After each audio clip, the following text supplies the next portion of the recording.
আব্দুল্লাহ আনসারীকে জিজ্ঞাসা করলেন, হে আব্দুল্লাহ আনসারী, তুমি প্রত্যেকদিন নামাজে যাও আগে আবার আসো সবার আগে, কি সমস্যা একটু জানতে চাই। আব্দুল্লাহ আনসারী দুই চোখের পানি ফেলাইয়া আল্লাহর হাবিবের কাছে আরজ করিয়া, রাসূলুল্লাহ, ইয়া হাবিবাল্লাহ, আমার মাওলা এরকম অসহায় বানাইছে, এরকম গরিব আমারে বানাইছে, আমার এরকম অসহায় বানাইছে,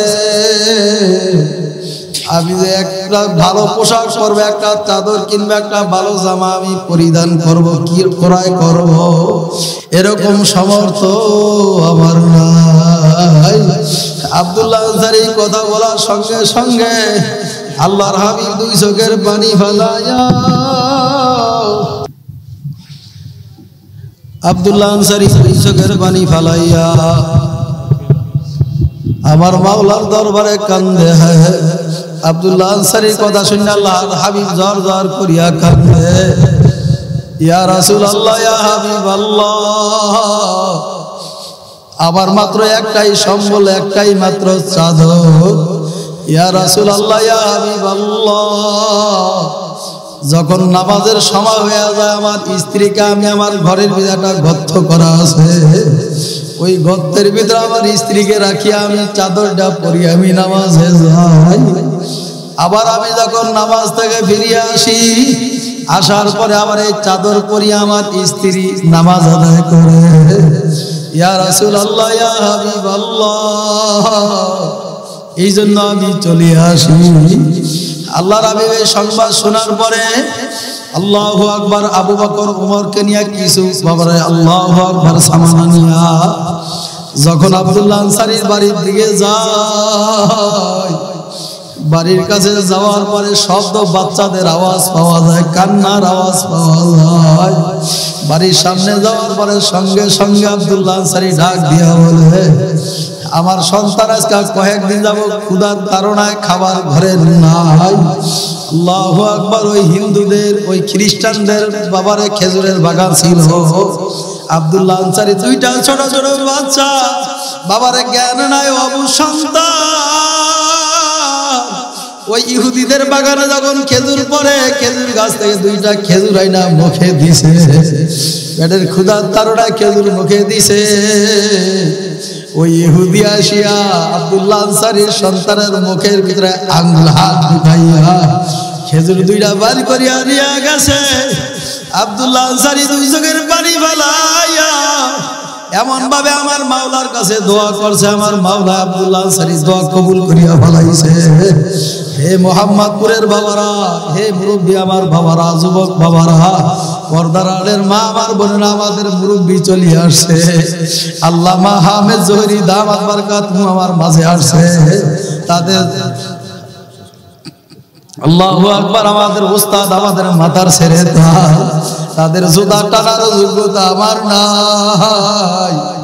আমার পাশে বৈশা রয়েছে, এটা আমার জন্য একটা ভেদ হয়ে আছে। আমি তো ওয়াজ জানি না, আমার এলেম নাই, কালাম নাই। আমি আমার শায়েখের কাছ থেকে আমি দোয়া নেওয়ার জন্য এত দূর থেকে কষ্ট ক্লাস করিয়ে আসছি। এ মাহারা সন্তান আমার বাবারা, পর্দালের মা আমার বোনেরা, এই মোহাম্মদপুরের বাবারা, আমার মাওলার পাগল হয়ে কবরে যাওয়া লাগবে। এই কথা ঠিক না ঠিক জোরে কর। আল্লাহ রাব্বুল আলামিন বলেন, হালা তাআলাল ইনসানি হিনুম মিনাদ দাহরি লাম ইয়াকুন শাইআন মাযকুরা। এ বান্দা বান্দীরা, তুমি কি একদিনও চিন্তা ফিকির করে দেখছো তোমার নাম এখন দুনিয়াতে আয়েশা আব্দুল করিম, আব্দুর রহমান, আব্দুল্লাহ, আব্দুর রহমান, আব্দুল করিম, তোমার এই এক সময় গেছে যেই সময় তোমার নামের কোনো অস্তিত্বই ছিল না। কি ভাই, কথা ঠিক না? আপনার আমার নামের কোনো একটা সময় আমার থেকে অতিবাহিত হয়ে গেছে যখন আপনার কোনো, আমার নামের কোনো অস্তিত্বই ছিল না। মায়ের গর্ভে যখন এক ফোঁটা রক্ত জমক অবস্থায় আমশান, তাও আবার ভেজাল্লা নাপাক পানি দ্বারা, যখন মায়ের রেহেমের ভিতরে যখন আমি ছিলাম, মায়ের গর্ভে যখন আমি ধারণ করেছি, ওই সময় কি আপনার আমার নাম কেউ জানতো?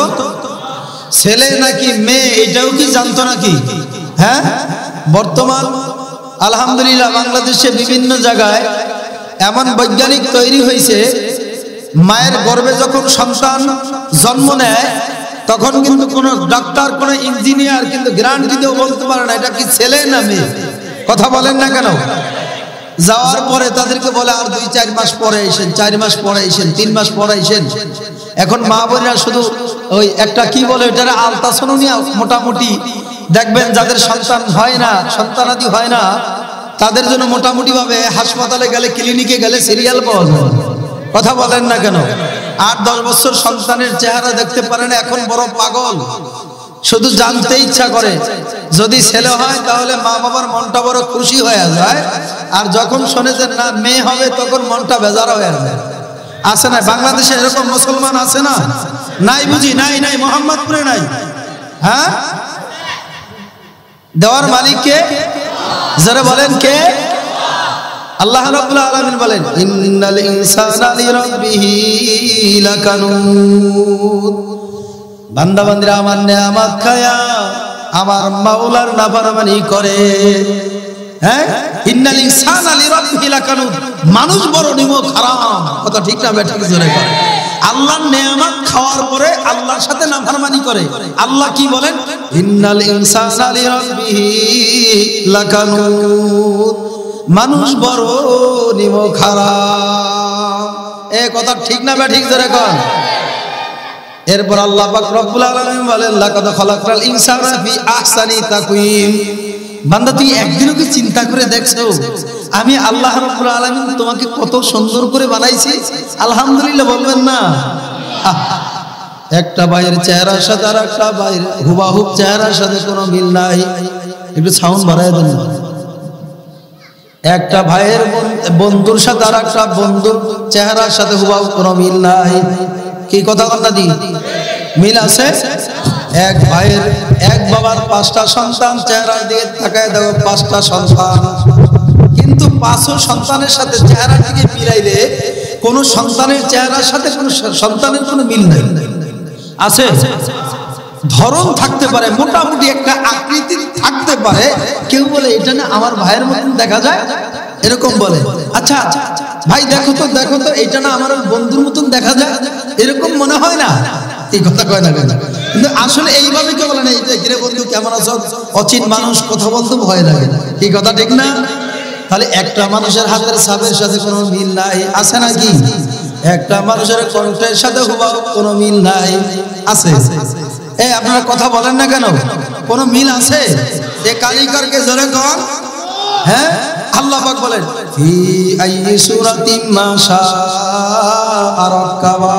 আল্লাহু আকবার, জোরে কর। আমার মাওলা ডাক দে বলে বান্দা বান্দি আমি তোরে এত সুন্দর করিয়া বানাইছি, আমি মাওলা তোরে এত সুন্দর করিয়া কালার দিয়া বানাইছি, আমি মাওলা তোরে এত রং দিয়া আমি মাওলা তোরে তৈরি করছি। তাম দুনিয়ার কোন বৈজ্ঞানিকের ক্ষমতা নাই। হে যুবতী বোন খুব খেয়ালের সাথে শোনো, আমার পর্দালের মা আমার বোনেরা খুব খেয়াল করিয়া শোনো। এই ঢাকা রাজধানী মোহাম্মদপুরের বাবারা, আমার পর্দালের মা আমার বোনেরা, যুবক ভাইরা, তোমার আমার চেহারার ভিতরে যতই মেকআপ করো, যতই মেকআপ করিয়া পরিবর্তন করতে চাও, আল্লাহ রাব্বুল আলামিন ডাক দেবলে আমি মাওলা যে রং দিয়া যে কালার দিয়া আমি যে ধরন দিয়া আমি মাওলা করে সৃষ্টি করেছি, তামাম দুনিয়ার কোন বৈজ্ঞানিক এই চেহারা পরিবর্তন করতে পারবে না। এই কথা ঠিক না বা ঠিক ধরে কর? আজ পর্যন্ত পারছে কেউ? হ্যাঁ, পুতুলের মতন পুতুল বানায় দেখাইতে পারে, পাখির মতন পাখি বানায় দেখাইতে পারে।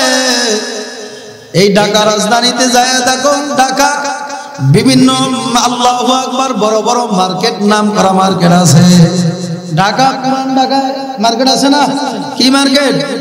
নিউ মার্কেটের বাংলাদেশে আনাচে কানাচে কোনো এলাকা, কোনো গ্রাম, মহল্লা, থানা এই নিউ মার্কেট নামে এই নামদার নাম যে জানে না এরকম কোন এলাকা আছে? কথা কন না কেন? এক নামেই চিনে, যদি ঢাকা নিউ মার্কেট, কি বলে? নিউ মার্কেট এক নামে পরিচিত। এই কথা ঠিক না? কিয়ামতের ময়দানে এরকম নাম ধইরা ধইরা আল্লাহ পাক ডাক দিবে। কি কথা কয় না দি?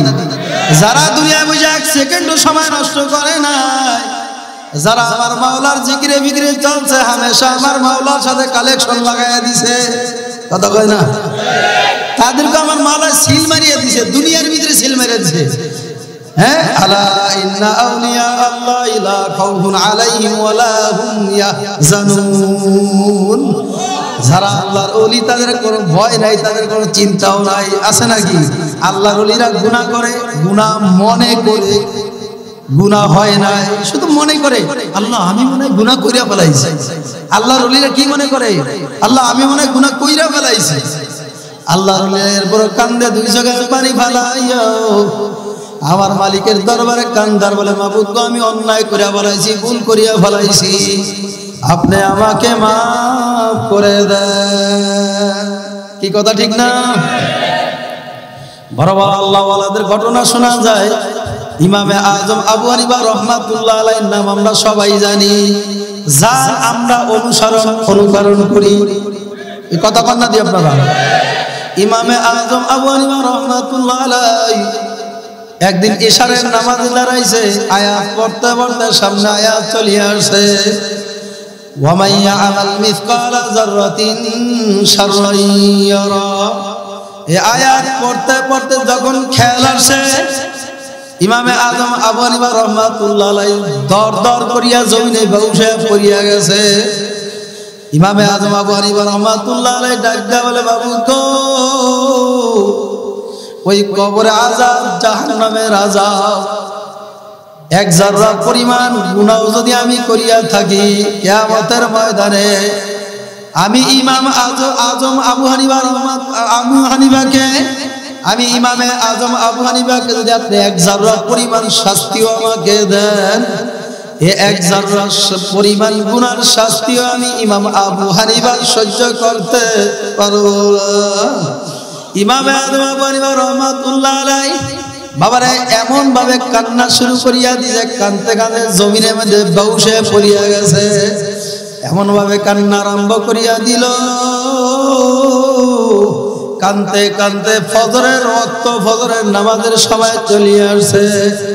ইমামে আজম আবু হানিফা রাহমাতুল্লাহ আলাইহি এশারের নামাজের রুকু সিজদা করার সময় আর পায় নাই। হে ঢাকা মোহাম্মদপুরের বাবারা, পর্দালের মা, আমার বোনেরা, বড় বড় আল্লাহর ওলিদের ঘটনা এরকম শোনা যায়, যারা আমার মাওলার ভয়, জাহান্নামের ভয়তে, আযাবের ভয়তে কান্দে নাই। কথা ঠিক না বা ঠিক? জোরে কর। ওসমান গনি রাদিয়াল্লাহু তাআলা আনহু যখন কবরের পাশ দিয়ে হাঁটিয়া যাইতো, কবর দেখলে এমনি ফুবায় ফুবায় মাও করিয়া কান্না শুরু করিয়া দিত। লোকেরা বলে, হুজুর আপনি কবর দেখলে এরকম কেন মাও করিয়া কান্দেন? ওসমান গনি রাদিয়াল্লাহু তাআলা আনহু ডাক দিয়া বলে, লোকেরা, কিয়ামতের ময়দানে আমি ওসমান গনিকে আমার মাওলায় কবরে, হাসরে, মিজানে, পুলসিরাতে আমার মাওলা যদি আমারে কবরে মাফ না করে, আমি ওসমান গনির উপায় হবে না। এই জন্য তারা ফুবায় ফুবায় কাঁদছে। বাবারে, রশিদ আহমদ গঙ্গাই রহমাতুল্লাহ আলাইহি রাস্তা দিয়া হাঁটতো, নারাকুড়া হাতের মধ্যে লইয়া মাওলার কাছে দুই চোখের পানি ফেলা কান্তার বলতো, মাবুদ গো, আমাকে মানুষ না বানায়া একটা নারা ফেজা কুড়া যদি আমার বানাইতা, আমার হিসাব কিতাব, আমার হিসাব নিকাশ কিছুই হইত না। রশিদ আহমদ গঙ্গাই রহমাতুল্লাহ আলাইহি দুই চোখের পানি ফেলাইয়া আউ মাউ করিয়া কান্দার বলে, মাবুদ গো, আমারে বানাইছো মানুষ, কিয়ামতের ময়দানে জাহান্নামের আদালত আমি ঠকিয়া যাই, জাহান্নামের আসামি যদি আমি, আল্লাহু আকবার, রশিদ আহমদ গঙ্গাই যদি জাহান্নামের আসামি হয়ে যায়, আমি রশিদ আহমদ গঙ্গাইর কোন উপায় হবে এমন কোন আল্লাহর ওলিরা নাই যারা কান্দে নাই, আমার মাওলার ভয় কান্দে নাই। কবরের মুরাকাবা ইন্তেকালের আগ মুহূর্ত বসিয়া বসিয়া গুনগুন করিয়া ডাকছে আর বলছে, আমার মাওলা কিয়ামতের ময়দানে আমার মাওলা আমাদেরকে মাফ না করে, ওই কবরে একা একা কেমনে থাকবো? এই চিন্তায় বাবা তারা পেরেশান হয়ে গেছে। আমাদের মধ্যে ভয়ও নাই, আমলও নাই, কোনো চিন্তাও নাই। কথা ঠিক না ঠিক? বাবারে এখন আমরা সন্তান জন্ম দেই, কিন্তু আসলে আমাদের সন্তান মেয়ে সন্তান আদি দিনদার হয় না, আল্লাহওয়ালা হয় না, আলেম হয় না, কোরআনের হাফেজ হয় না। কথা কোন ঠিক না বেঠি? কিছুদিন মাদ্রাসায় দেওয়ার পরে এখন আর সন্তানের ভালো লাগে না। মা বাবা চিন্তা করে দেখছে এখন আর মাদ্রাসায় পড়ায় লাভ নাই। কয় টাকার 5,000 7,000 টাকা বেতন, আর মাদ্রাসায় পড়ায় লাভ নাই। ওইখান থেকে পাঠায় স্কুল কলেজ ভার্সিটিতে পড়ায়, এরকম আছে না নাই? জোরে কোন আছে না নাই? আল্লাহু আকবার। হযরত খাজা আল্লাহু আকবার মাইনুদ্দিন চিশতি রাহমাতুল্লাহ আলাইহি যখন তার মায়ের গর্ভের ভিতরে আসে, খাজা মাইনুদ্দিন চিশতি রাহমাতুল্লাহ আলাইহির মা সঙ্গে সঙ্গে আমার মাওলার দরবার ফরিয়াদ করিয়া কাঁদছে আর বলছে, মাবুদ গো,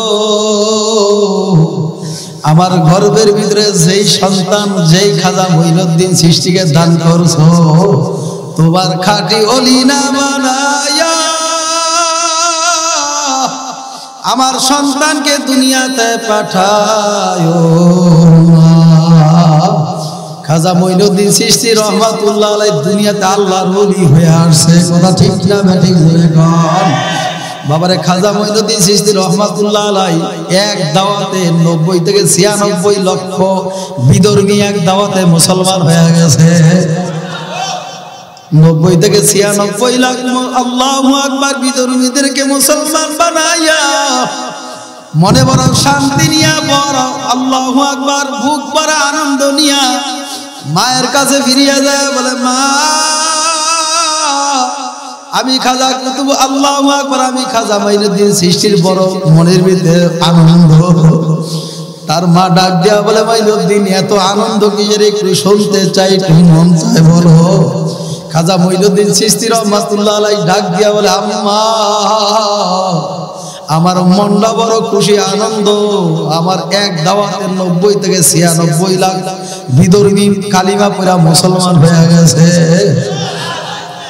কলিজার টুকরা জনম দুঃখী মা ডাক দিয়া বলে, মাইনুদ্দিন এটা তোমার কোনো কারামতি না, এটা তোমার কোনো কারামতি দেখানোর কিছুই নাই, এটা আমি সব মায়ের অবতার।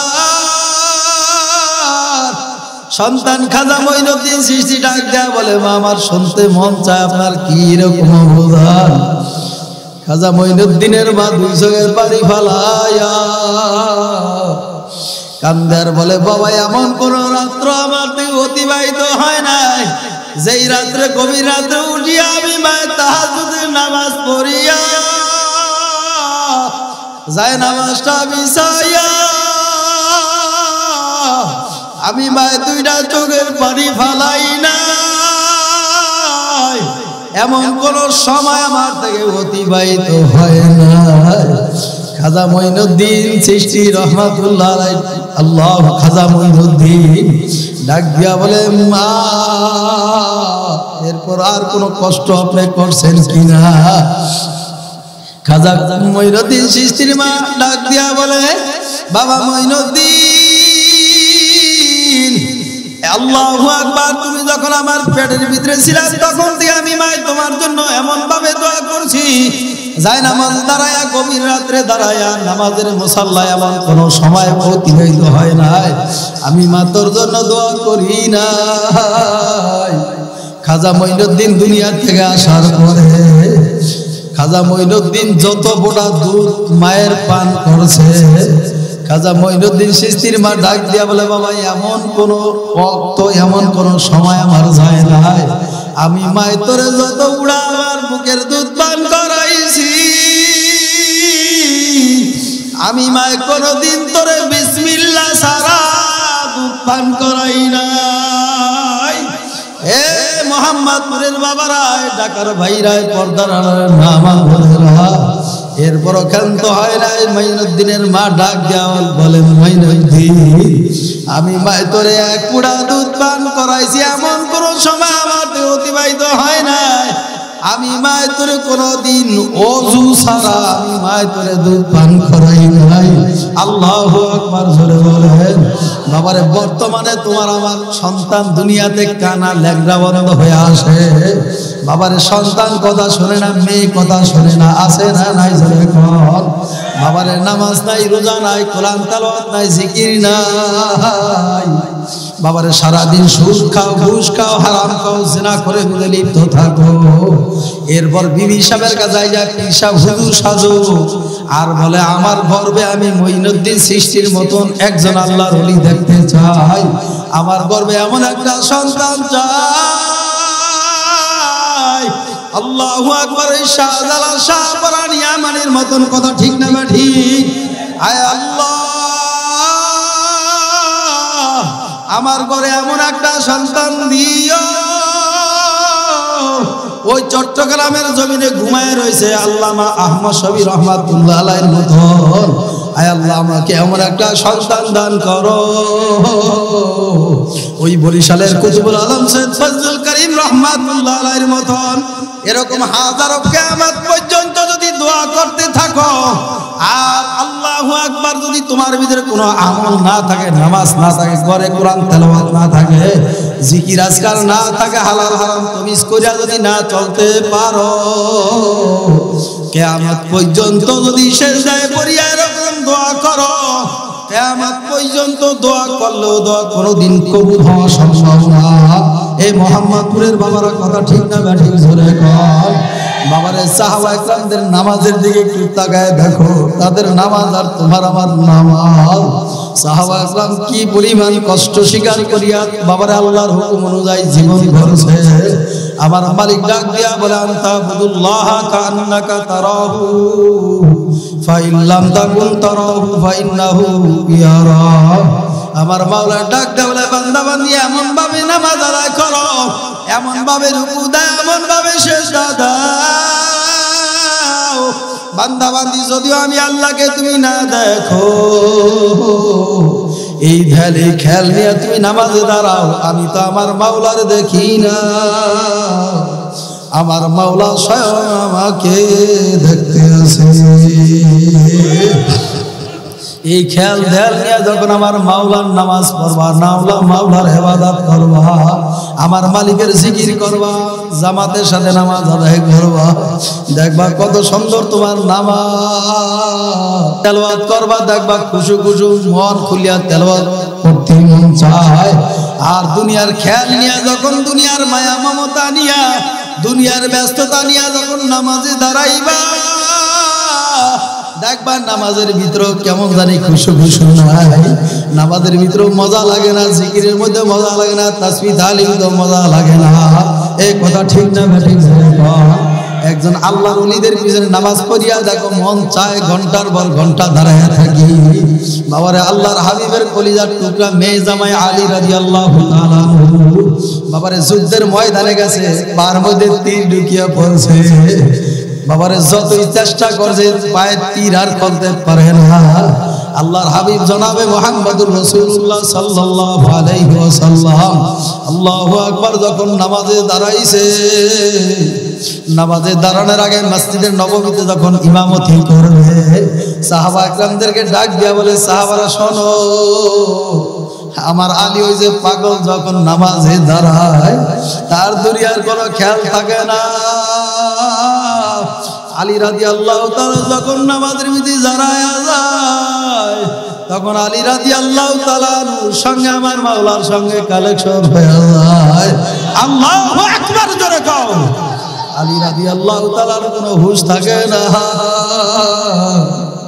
সাহাবা একরামদেরকে ডাকে আল্লাহর হাবিব বলে, আমার সাহাবারা, যখন আমার আলী নামাজে দাঁড়াইবে, যখন আমার আলী সেজদার মধ্যে যাবে, তখন আমার আলীর পায়ের থেকে তোমরা তীর ডাটটা নিয়ে খুলিয়া ফেলাইবা। মসজিদের নববীতে আল্লাহর হাবিব সাহাবা একরামদেরকে নিয়ে নামাজে দাঁড়ায় গেছে। আলী রাদিয়াল্লাহু তাআলা নামাজে দাঁড়াইছে। যখন সেজদার মধ্যে আলী রাদিয়াল্লাহু তাআলা গেছে, বাবারে সাহাবা একরামরা পার থেকে বাবারে দাঁত দিয়া বাবারে তীর টানিয়া খুলিয়া ফেলাইছে। আলী রাদিয়াল্লাহু তাআলা পাতে জর জর করিয়া রক্ত জমিনে পড়িয়া ছড়াইয়া গেছে। আলী রাদিয়াল্লাহু তাআলা নামাজ আলী রাদিয়াল্লাহু তাআলার খবর নাই। এ দুনিয়াদার পাগলাবার বাবারা, তোমার আবার একটা মশায় কামড় দিলে নামাজ সারিয়া তারপর মশা মারা লাগবে। বাবারে বাড়ি থেকে ফোন আসছে, কলিং বেল। বাবারে মোবাইলটা কপাল মারা সাইজন করে নাই। ইমাম সাহেব দ্বিতীয় রাকাতে নামাজ রুকুতে যাইবে, এরপর কপাল পরা মোবাইলটা পকেটেতে বাড়ি করিয়া নামাজটা সারিয়া পিছনে যায়, হ্যালো হ্যালো কথা বলে, আসে না নাই? কপাল পরা তোর কপাল বুঝি পুরিয়া গেছে। সাহাবা একরামের নামাজের দিকে তাকায়া দেখো, আল্লাহ ওয়ালাদের নামাজের দিকে তাকায়া দেখো, বাবারে তাদের নামাজ কত সুন্দর। এখন তোমার আমার চোখে পানিও নাই, গুনাহ করতে করতে করতে করতে এখন জিকির আজকার ভালো লাগে না, তাসবিহ তাহলিল আদায় করতে ভালো লাগে না, হালকায় জিকিরে বসতে ভালো লাগে না, মাসিক ইজতেমায় যাইতে মজা লাগে না, আল্লাহ ওয়ালাদের দরবারে যায় বয়ান শুনতে মজা লাগে না, ওয়াজ মাহফিলেও যাইতে মন চায় না। এ কথা ঠিক না? ঠিক জোরে কোন?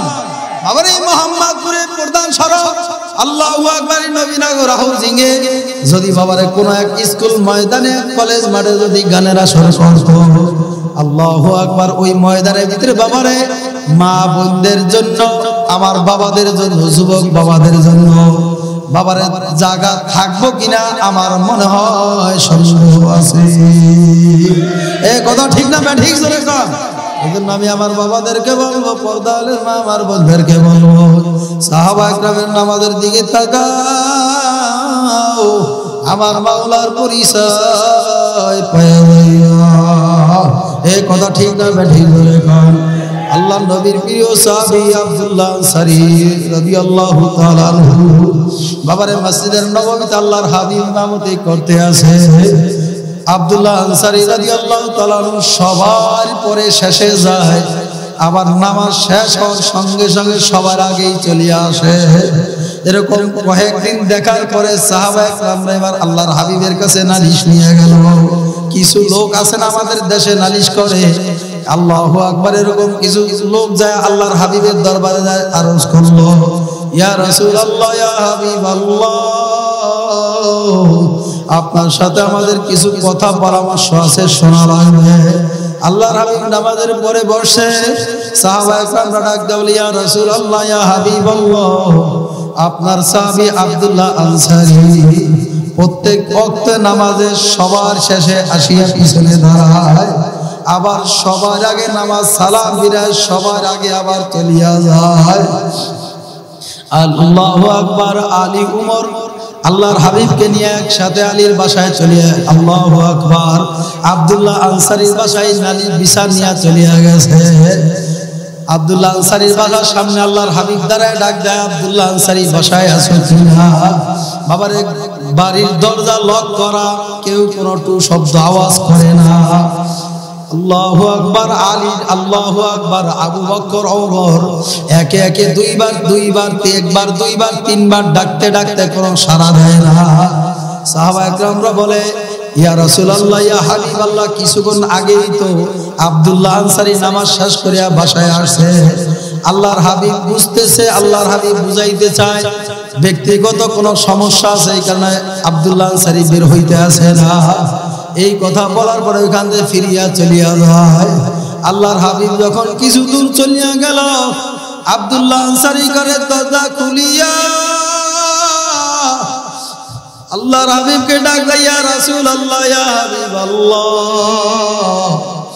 আপনি যদি আমার থেকে দরবার থেকে যে আপনি ভাগিয়া যান, আমি আব্দুল্লাহ আনসারীর মনে বড় কষ্ট লাগবে, আমি বড় কষ্ট হব, আমি এই কষ্ট আমি আব্দুল্লাহ আনসারী সহ্য করতে পারবো না।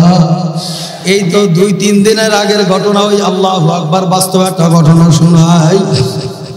বাবারে চট্টগ্রাম থেকে একটা আল্লাহু আকবার বিশাল মালবাহী জাহাজ দিয়া যখন ওই সিরাজগঞ্জের জন্য রওনা করছে, বাবারে আল্লাহু আকবার, চাঁদপুরের নদীতে আসার পরে আল্লাহু আকবার, ওই বোর্ডের ভিতরে, জাহাজের ভিতরে একটা হিন্দু সন্তান ছিল, তার নাম হইল আপনার মন্ডল।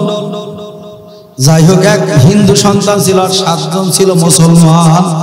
বাবার এই 7 জন মুসলমান ছিল, তার সাথে কোনো কথা কাটাকাটি হওয়ার পরে বাবারে রাত্রে 2টার দিকে বাবারে তাদেরকে আল্লাহু আকবার চাইনিজ কুরআন দেয়া তাদেরকে 7টা মুসলমানের সন্তানদেরকে বাবারে কোবায়া, এরপর বাবারে ওই নদীর ভিতরে ফালাইয়া দিয়েছে।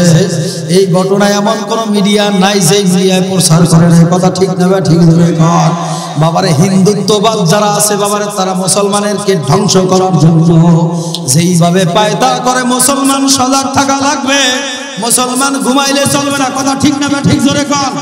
বর্তমান আমাদের যেই অবস্থা, যেই পরিস্থিতি চলছে, আলহামদুলিল্লাহ এই পরিস্থিতির মোকাবেলা প্রত্যেকটা মুসলমানের সন্তানের এই বেঈমানদের সাথে লড়াই করার জন্য প্রয়োজনে